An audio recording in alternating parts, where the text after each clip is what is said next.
What's going on, guys? Didn't forget about this channel. Today's video, we're going to be covering Raptors role players who leave and start to blossom on new teams and in different roles. Why does it keep happening to Toronto, and is it Nick Nurse's fault? Let's get into it.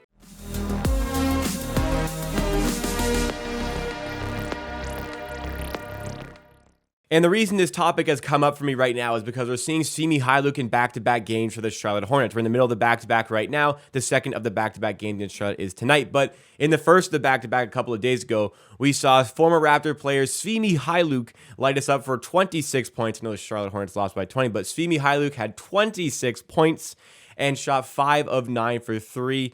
With 15 points directly coming off of three-pointers. And of course, we know Svi Myhailiuk is a former Raptors player who in his time with Toronto, a full season in 2021-2022, shot just above 30% from three, despite being a consistent 33 to 35% three-point shooter in his career. In fact, his career numbers are up to 36% from three.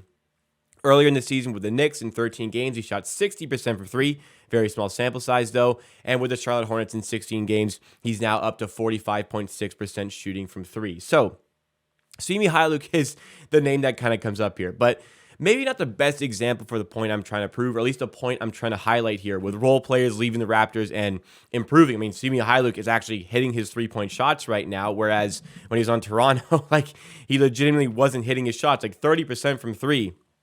And for people saying it was playtime related, he played 56 games and he got 12.8 minutes per game. And of that, maybe a good chunk are in garbage time, very limited minutes. But he started 5 games, and especially at the start of the season, he was a main part of the Raptors rotation.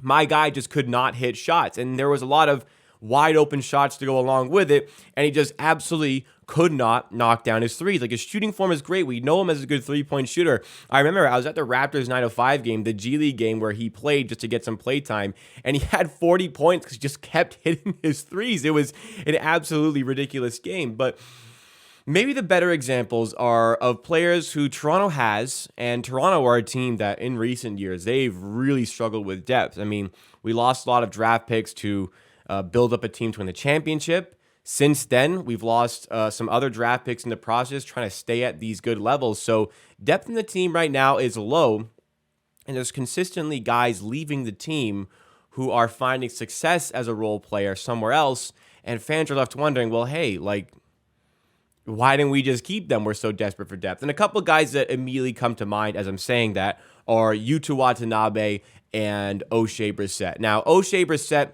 left the Raptors. He's a Canadian, so it was tough. But Oshae Brissett got a decent crack with the Raptors. Wasn't really going to break into any sort of role. There was a good amount of talent on the team at the time. He was there from the 2019-2020 season, and then he left and joined the Pacers for the 2021 season. Didn't make the Raptors roster, and got a decent crack with the Pacers at the end of that season and played well. And since then, he's built up, a decent role here. Yuta Watanabe is another player where fans are kind of left scratching their head as to why Yuta Watanabe was let go in favor of somebody like Juancho Hernangomez. Yuta Watanabe goes to the Brooklyn Nets, and for much of the season was the best corner three shooter in the NBA. In fact, Yuta Watanabe this season is shooting 44.8% from three. That is very good. And a lot of those numbers were kind of started the season when Kyrie and KD were there, and Yuta Watanabe had never had so much space in his entire life to shoot threes, but the numbers have remained pretty consistent for Yuta. So how does this keep happening to Toronto? Why does it keep happening specifically with shooters? When we sign shooters, we sign players to we need your primary thing to be hitting threes. That's what the role was for Svi Myhailiuk. That's what the role was for Yuta Watanabe, and that's also what the role really was this season for Juancho Hernangomez. As much as Juancho Hernangomez struggles defensively, and my goodness, we saw he struggles defensively, for the Raptors this season, we just needed my man to hit some threes, but he went from, he's a career 34% three-point shooter, Juancho Hernangomez, and he shot 25% from three for the Raptors in good minutes.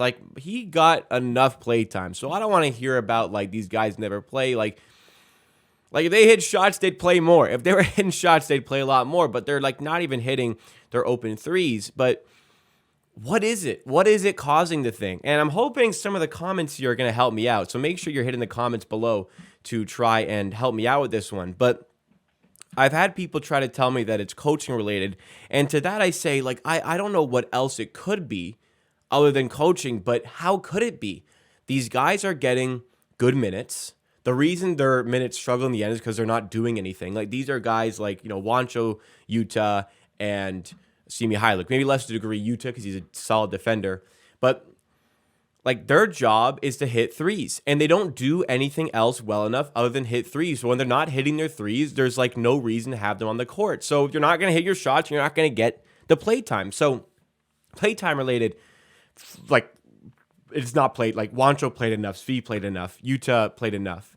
Like, Yuta Watanabe played here for the full season in the Tampa season, and then he played another full season. Like, he had 2 full years to impress us enough to stay with the team. So very strange that they struggle to shoot here, but go to other teams and refine that shooting stroke. And again, the people who say that it is a Nick Nurse problem, it's coaching related, like, what, is Nick Nurse supposed to hit their shots for them? These guys are wide open for 3. Your argument for it being Nick Nurse cannot be, well, what else could it be? Like, it could be a bunch of things. Could it be maybe on Nick Nurse for not establishing a specific role for these guys, so they don't really understand what their role is on any given day? Some days they won't play. Some days they'll get a lot of minutes. They don't know what to expect. That kind of ruins their flow, gets them out of rhythm. Like, okay, maybe sometimes that could be the case. But as I mentioned for Svi Myhailiuk, like, this was a guy firmly in the rotation for the Raptors at the start of the season. Like, he had a good preseason.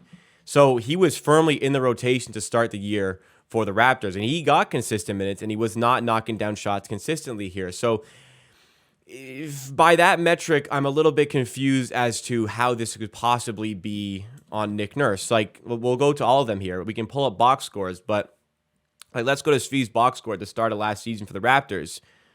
I don't know. Sure, there's like the 8 here, the 6 minutes here, but consistently he's getting 10 to 20 minutes a game. Like, if you average all this out, like, here my guy got 34 minutes. Here my guy got 34 again. You average this out, he's getting near like 17, 18 minutes per game in this stretch to start the season. And only when, we're like, hey, this guy actually isn't very good, did we start to see the DNPs and we start to see the guy getting benched, only playing in garbage time. But hey, you want to talk about his role? It was more than established at the start of the season for the Raptors, and he could not hit his shots. Nick Nurse can't force him to hit his shots, you know what I mean? I'd be kind of interested to see what sort of parallels we can also draw to that from Yuta Watanabe's box score. So, start of the season, there was a bunch of inactives. Memory doesn't serve me extremely well. I'd be surprised if he just straight up didn't play that long without being injured. But when he was, in this stretch here, here's a good sample of games where he's getting good minutes. He's getting playtime every night. And, the shooting wasn't there. Like, the shooting was okay for Utah. It just wasn't good enough to justify continuing to give him minutes. He shot, 34% from 3. That's still not very good for a guy whose job is to shoot threes. That's better than Svi Myhailiuk, I will say, but it's no 49% from the field, 50% from the field for Brooklyn, 45% from 3 for Brooklyn. So what exactly is it? I don't need to give you Wancho's box score because that should be fresh in your memory. This guy played way too much this season. So I'd love to give you an answer, but there are so many examples of players who leave Toronto and blossom in not a different role even, the same sort of role as they had in Toronto, but for some reason, now they're hitting shots again. What is it? Like, coaching related, like Nick Nurse, I don't think is tinkering with a guy's shooting form. Like, Juancho Hernangomez is a 27-year-old man. Do you think he's going to allow Nick Nurse to change his shooting form after Juancho has played however many years in the NBA, has had however much success with the Spanish national team and in Spain? Like, do you really think these guys are changing their shooting form? No. So what is it about these guys who are just not hitting shots for Toronto? I'm sorry if you came here for the answers. To be honest, I came here for the answers. I love your thoughts. I love your opinion. There is just players who succeed elsewhere. Maybe is it Nurse not instilling the confidence in guys? Like, I think that's a pretty big reach. And we're just kind of trying to grasp at what it could possibly be. Like, I just don't really understand how this could be coaching related. I don't understand. Like, these are grown-ass men.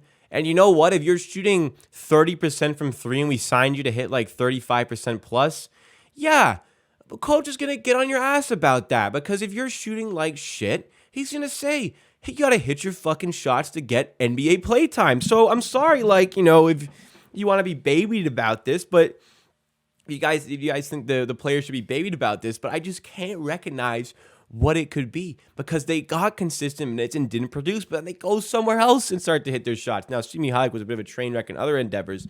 There's a reason he got waived by the Knicks, There's a reason that he's on the G League Hornets right now. That's the only way he's getting starts here, but this is puzzling. This is confusing. I don't have the answer for you guys. I'd love to hear your thoughts on it, but man, I don't think these guys, well, you know what? Let's finish on this. The Raptors right now are in the middle of a tough season, right? They are 39-39. Maybe they get to 500 tonight. Tough season, not what we expected. Do you guys really think Yuta Watanabe, Oshae Brissett, I guess maybe to some degree Svi Myhailiuk, do you think if they're still here, the Raptors have any more than, at this point in the season, 41 wins? Like, I still think they're the exact same team with these guys. It's not like the players that we've lost that are doing well elsewhere are changing the dynamic of this franchise in their season. No. It's just frustrating that we can't get the most out of the players that we sign for whatever reason. And hey, maybe the only logical thing that it is coaching. I just can't really understand how or why that is the case. If you guys enjoyed this video, hit that thumbs up button and make sure you subscribe to Amateur TV for more content additionally from the Amateur Production Network. If you haven't already checked it out, hit my main channel up, Amateur Sports. We're almost at 14,000 subscribers there. This is just my second channel where I can have some fun and talk ball with you guys. See you next time.